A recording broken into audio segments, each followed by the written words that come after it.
What if I told you that a single man with no army, no wealth, and no political power managed to create the most loyal following in human history?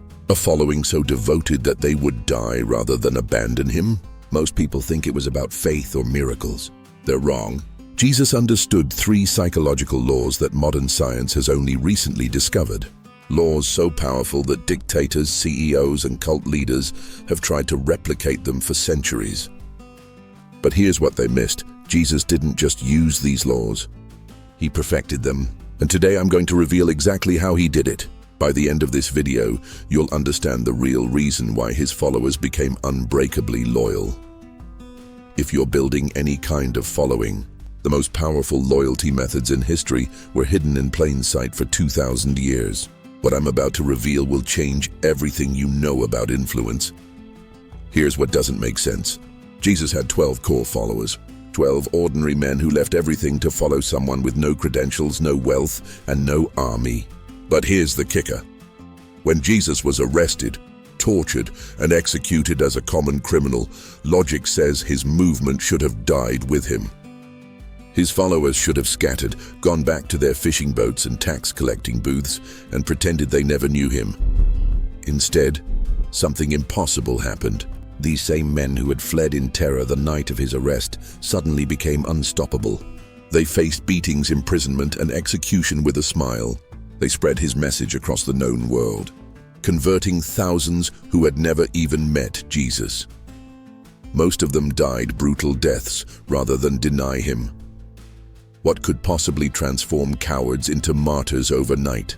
Most people say it was the resurrection, but that misses the real psychological miracle, because even before Jesus died, something extraordinary was happening to his followers. They were already displaying levels of loyalty that defied human nature. Peter, a fisherman, cut off a soldier's ear to defend Jesus. Thomas declared he was ready to die with Jesus. These weren't religious fanatics or desperate people with nothing to lose. They were ordinary men with families, businesses, and everything to live for. Yet they became willing to sacrifice everything for someone they'd known for just 3 years.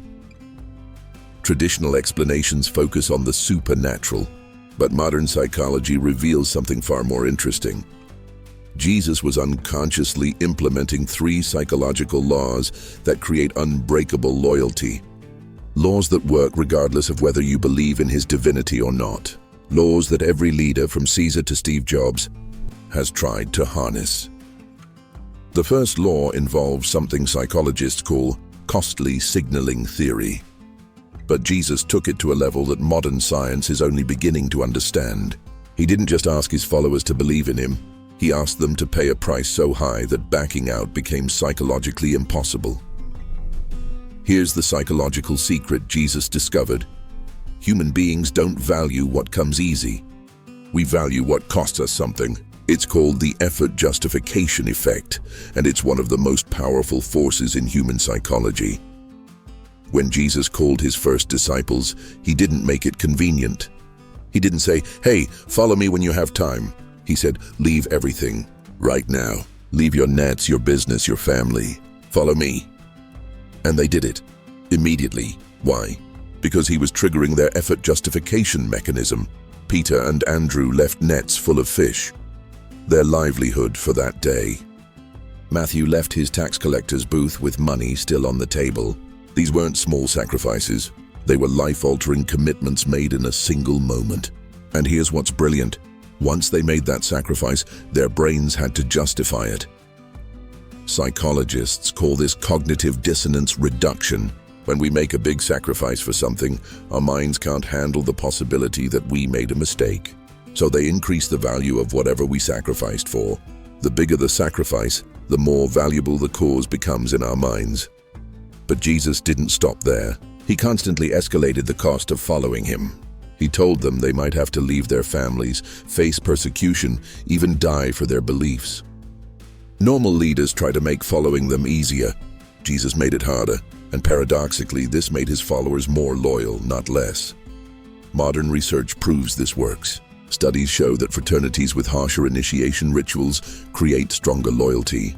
Military units that go through intense training together develop unbreakable bonds. Cults that demand extreme sacrifices get the most devoted followers.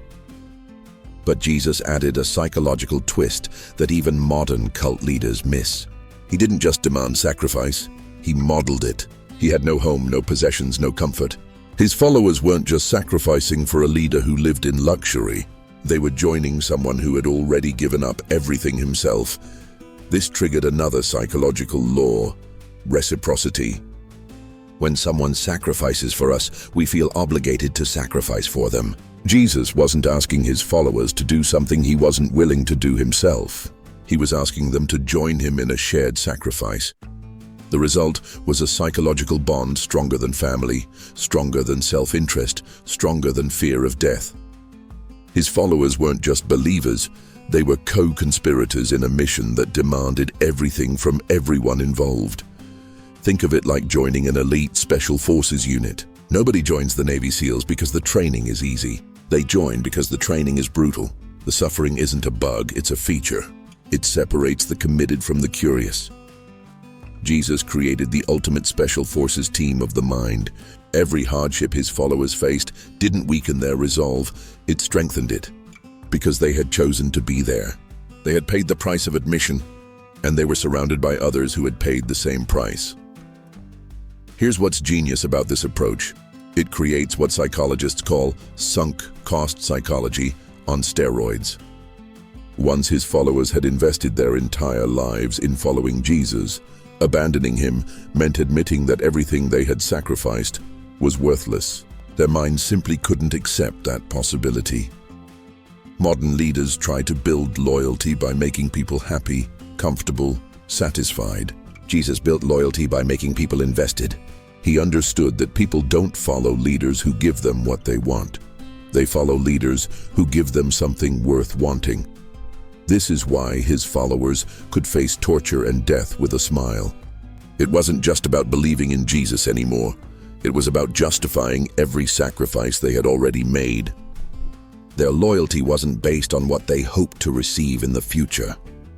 It was based on what they had already given up in the past. But this was just the first psychological law Jesus mastered. The second law is even more powerful, and it explains why his followers didn't just remain loyal to him personally. They became evangelical missionaries, willing to die to spread his message to strangers they'd never met. If this is exploding your mind, stop now and hit subscribe. Why? Because what comes next will blow your understanding of influence. And if you don't subscribe, the algorithm will hide my next secrets from you. Here's the second mystery that baffles historians. Jesus' followers didn't just stay loyal to him personally. They became obsessed with converting others.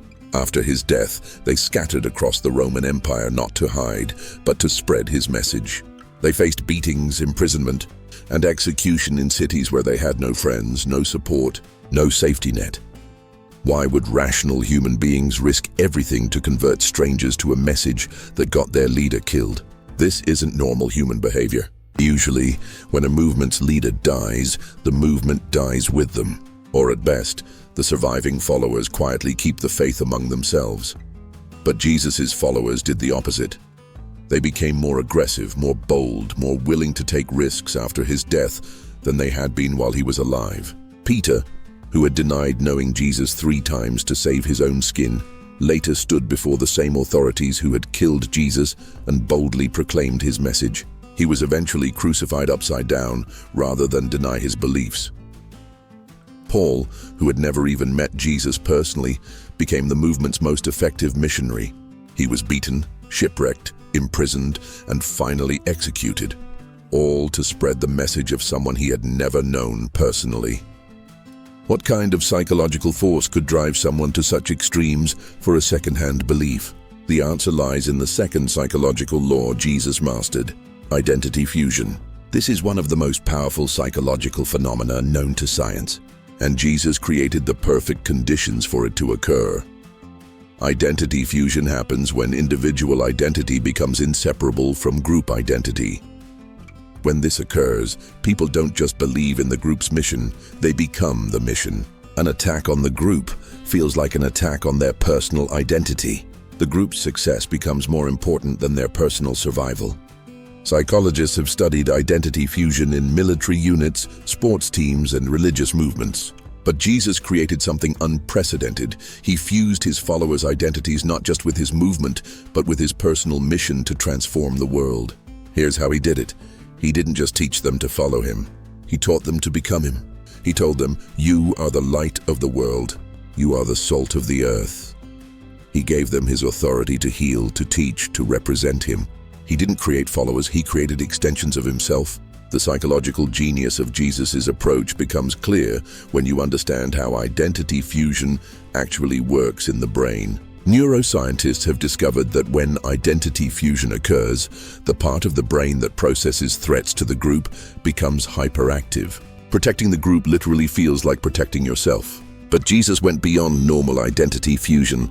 He created what psychologists now call transcendent identity fusion, where the fused identity becomes connected to something larger than the group itself. His followers didn't just identify with each other. They identified with a cosmic mission to transform humanity. Here's where it gets psychologically brilliant. Jesus gave his followers a paradoxical identity. He told them they were simultaneously the most important people in history and the least important. They were chosen to change the world, but they must become servants of all. They were destined for greatness, but they must embrace humility. This paradox created an incredibly powerful psychological state. His followers felt simultaneously special and selfless, chosen and humble, powerful and submissive. This combination is psychologically addictive. It gives people significance without ego, purpose without pride, power without corruption. Modern research shows that people with this type of paradoxical identity are virtually immune to persuasion from outside groups. They can't be bought, threatened, or reasoned out of their beliefs because their identity depends on maintaining those beliefs. Jesus had essentially created a psychological fortress around his followers' minds. But the real masterstroke was how he connected their personal identity to his mission. He didn't just tell them to spread his message, he made spreading his message part of who they were. When Peter preached to thousands on Pentecost, he wasn't representing Jesus. He was being Jesus to those people. This explains why persecution only strengthened his followers' resolve.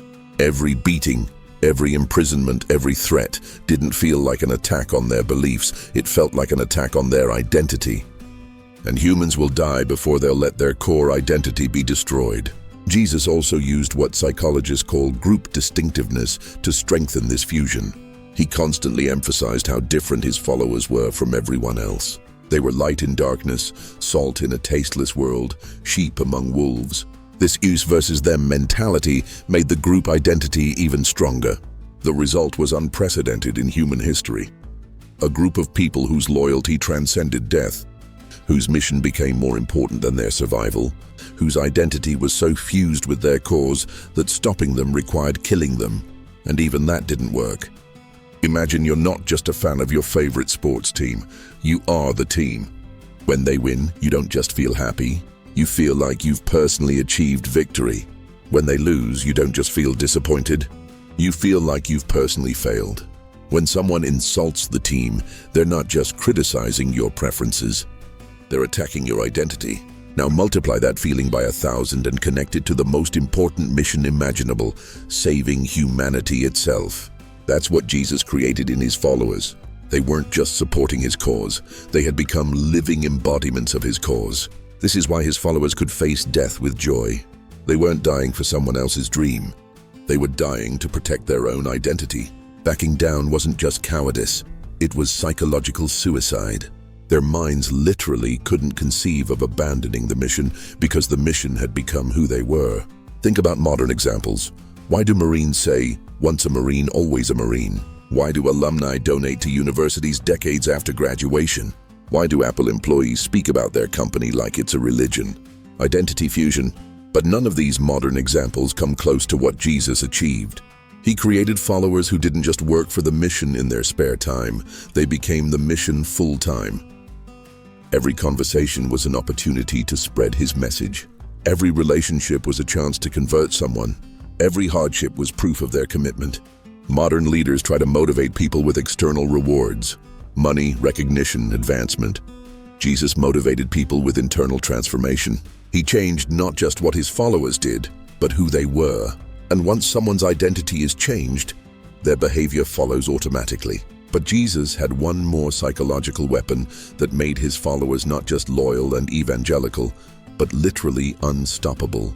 This third law is the most powerful of all, and it explains why his movement conquered the Roman Empire within 3 centuries. If you're watching this far, you are different from most people.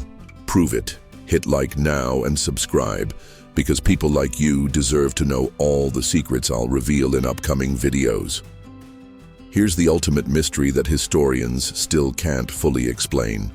How did a movement that started with 12 uneducated men in a remote corner of the Roman Empire end up conquering the most powerful civilization in human history? How did the religion of a crucified criminal become the official faith of the empire that killed him? The numbers are staggering. Within 300 years, Christianity went from a handful of followers to roughly 10% of the Roman Empire's population, somewhere between 5 to 7 million people. This happened without armies, without political power, without wealth, and despite 3 centuries of intermittent persecution. Compare this to any other religious or political movement in history, and it's unprecedented. Buddhism took 500 years to spread across India. Islam required military conquest to spread rapidly. Communism needed state power to expand. But Christianity spread through the Roman Empire faster than any ideology before or since, powered only by the voluntary efforts of ordinary believers. What's even more remarkable is who was converting. These weren't desperate peasants with nothing to lose. Archaeological evidence shows that Christianity was particularly attractive to middle-class urban populations, merchants, artisans, educated women, even some members of the Roman elite. These were people with comfortable lives who voluntarily chose a more difficult path. Why would successful, educated people abandon the traditional gods that had served Rome well for centuries to follow the teachings of an executed Jewish preacher? The answer reveals the third and most powerful psychological law Jesus mastered. He created what modern psychologists call anti-fragile communities. Most groups become weaker under stress. They fragment, lose members, compromise their principles to survive. Jesus created something different, communities that actually became stronger under persecution. Every attempt to destroy them made them more attractive, more unified, more committed. This defies everything we know about human psychology. People are supposed to avoid danger, seek comfort, take the path of least resistance. But Jesus' followers did the opposite. The more dangerous it became to be a Christian, the more people wanted to become Christians. The more the authorities tried to suppress the movement, the faster it grew. Here's the psychological secret behind Christianity's impossible growth. Jesus didn't just create a religion, he created a psychological immune system that made his movement anti-fragile. Every attack made it stronger. The key was something psychologists now call stress inoculation. Just like vaccines expose you to a weakened version of a disease to build immunity, Jesus exposed his followers to manageable levels of persecution to build psychological resilience. He warned them they would face rejection, hatred, and violence. He prepared them for suffering instead of promising them comfort. This preparation created a paradoxical psychological effect. When persecution came, his followers weren't surprised or demoralized. They were validated. Every beating proved Jesus had told them the truth. Every imprisonment confirmed they were on the right path. Every threat made them feel more chosen, not less. But the real genius was how Jesus reframed persecution from a negative into a positive. He didn't just tell his followers to endure suffering, he told them to celebrate it. "Blessed are you when people revile you and persecute you," he said. Persecution wasn't a sign they were wrong. It was proof they were right. This created what psychologists call cognitive reappraisal, the ability to reinterpret negative experiences as positive ones. His followers developed in psychological aikido. They turned their enemies' attacks into fuel for their own growth. Meanwhile, outsiders watching Christians respond to persecution with joy and forgiveness were psychologically intrigued. Humans are naturally curious about people who behave in unexpected ways.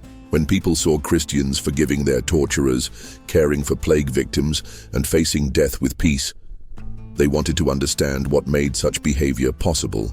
Jesus also built social proof amplification into his movement. He told his followers their light should shine before others so people could see their good works. Every act of Christian love became a recruitment tool. Every demonstration of Christian courage became an advertisement for the faith. The movement became psychologically contagious. In a world where most people lived for themselves, Christians lived for others. In a society built on hierarchy and domination, Christians practiced equality and service. In an empire where might made right, Christians chose love over power. This created massive cognitive dissonance in observers. They couldn't explain Christian behavior using their existing worldview. The only way to resolve this dissonance was either to reject what they were seeing, which became harder as Christian communities grew, or to adopt the Christian worldview themselves. Think of Christianity like a psychological virus designed to spread through acts of kindness rather than through force. Traditional religions and political movements spread through conquest. They took territory and forced compliance. Christianity spread through conversion. It changed minds by changing hearts. Here's the perfect analogy.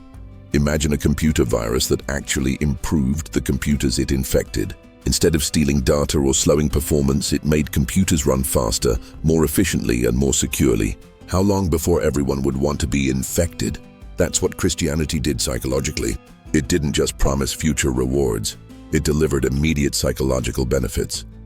Christians reported greater peace, stronger community bonds, deeper purpose, and genuine joy even in the midst of suffering. These weren't just claims. They were observable realities that outsiders could witness. Jesus had created a self-replicating psychological system. Every Christian who lived out his teachings became a walking advertisement for the faith. Every community that practiced his principles became a beacon attracting others who wanted what they had. The three laws worked together in perfect harmony.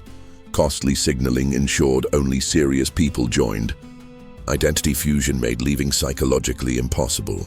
And anti-fragile communities turned every attack into an opportunity for growth. Modern movements still try to replicate this formula, but they miss the crucial element: authenticity. Jesus didn't manipulate these psychological laws for personal gain. He embodied them completely. He paid the ultimate price, fused his identity totally with his mission, and turned his execution into the greatest victory in human history.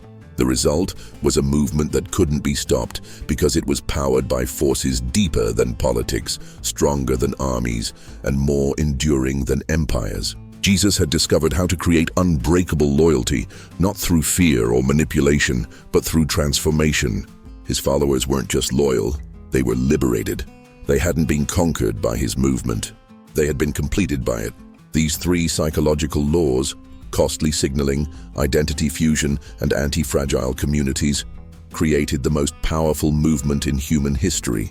Jesus didn't just build a religion. He built a psychological framework that transforms ordinary people into extraordinary followers. Understanding these laws changes everything about leadership, influence, and human loyalty. The man from Nazareth understood the human mind better than most modern psychologists. His methods remain unmatched because they weren't techniques. They were truths about human nature itself. That's why his movement survived crucifixion, persecution, and empire after empire. You've just witnessed the greatest masterclass in human psychology ever taught. If these secrets exploded your mind, you need to see my next videos, but only if you hit that bell. Otherwise, you'll miss the most powerful secrets in history. What's your opinion on these ideas? Leave it in the comments. Send this to that friend with sharp perception. This analysis is speculative and based on publicly available historical information and psychological research, not clinical diagnosis.